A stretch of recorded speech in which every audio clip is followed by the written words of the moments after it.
अस्सलाम वालेकुम नाजरीन, मैं तुहाडा मेज़बान याम हफीज़ुल्ला खंबड़ा कि तुसां ॾिसदे पियो HK TV 70 ते अज असां ही टाइम KLP रोड दे उत्ते मौजूद से ते सारे कट्ठे एक एची प्यारी शख्सियत मौजूद हैं।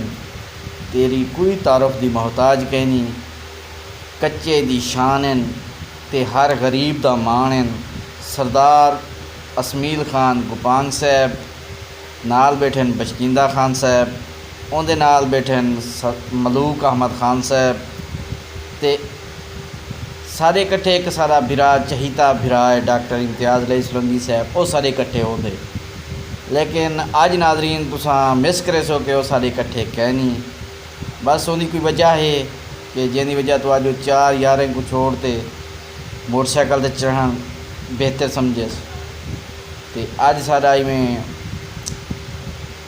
रोन ठा घूमन फिरन का, लेकिन डॉक्टर साहब को कोशिश की ऐसे कि यार तू सारे कट्ठे जुल ते, लेकिन डॉक्टर साहब ने साफ जवाब दे दिते तो उनकी भी कोई वजह हो सन।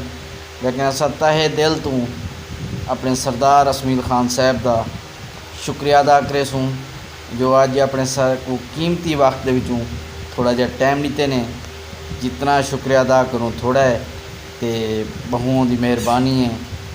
तो तुसा नाजरीन एक मेहरबानी करे सो कि सारे HK TV 70 को सब्सक्राइब भी करे सो, तो घंटी का बटन भी दबे सो।